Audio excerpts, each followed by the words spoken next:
influence of a godly woman is not to be underestimated. Peter makes that point in 1 Peter 3, a chapter we've been focused on recently. We looked at 1 Peter 3:3 and asked, how much jewelry is too much jewelry? That was last time on Monday in APJ 1834. Earlier, we looked at 1 Peter 3, verses 1 to 2, two verses about the husband-wife relationship and how a wife responds to her husband's ongoing sin patterns. That was APJ 1830. And we are back to this theme of a godly woman's influence, especially on her husband, in 1 Peter 3, verses 3 to 4. There's a connection in this verse about a wife's jewelry and her influence on her husband, an interesting connection made by Peter in his epistle, and pointed out briefly by Pastor John in Monday's episode, a point expanded on in a sermon clip from a 1986 sermon by John Piper. Here he is to explain. You remember what it says of Sarah in Hebrews 11? Hebrews 11 begins with a definition of faith. Faith is the assurance of things hoped for.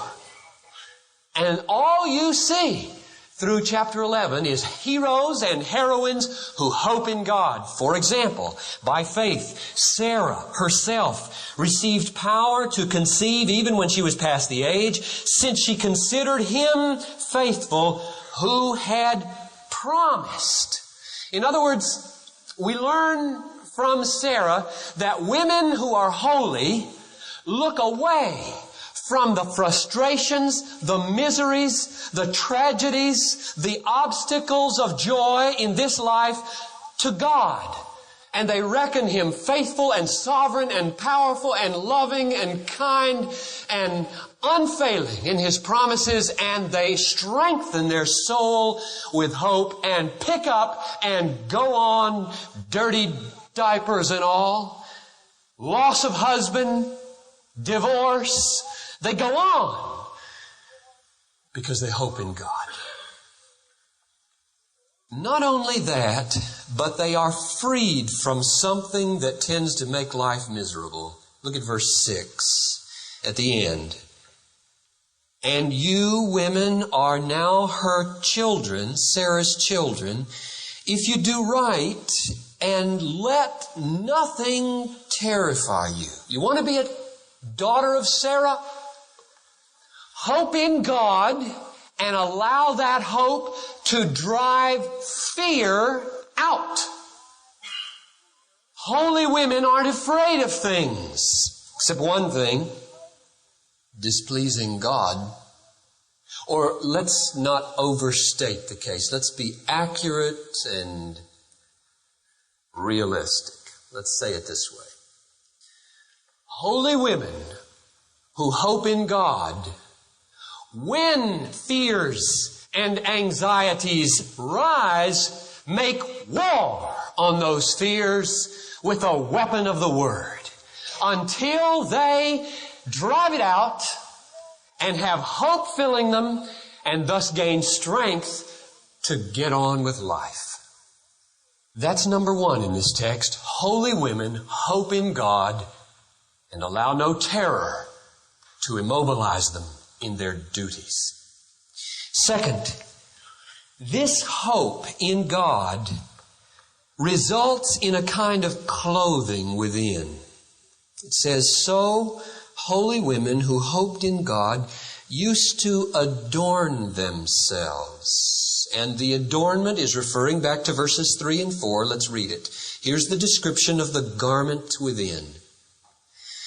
Let not yours be the outward adorning with braiding of hair, decoration of gold, and wearing of robes, but let it be the hidden person of the heart, with the imperishable jewel of a gentle and quiet, or we could say a meek and tranquil spirit, which in God's sight is very precious. Now, why did Peter bring up the issue of clothes and hairstyles and jewelry? Doesn't seem to fit. Let me try to show you why I think he brought it up. I think verses 1 and 2 give us the clue that explain why he brings it up. He has in mind not only Christian wives of Christian husbands, but Christian wives of non-Christian husbands. And he says to them, "Likewise, you wives, be submissive to your husbands, so that some, though they do not obey the word, may be won without a word by the behavior of their wives when they see your reverent and chaste behavior." Now, it's Peter's desire that Christian wives live in such a way that unbelieving husbands will be persuaded that God is real. Isn't that an awesome challenge? To so live that the conscience of an unbelieving husband will be stricken with guilt.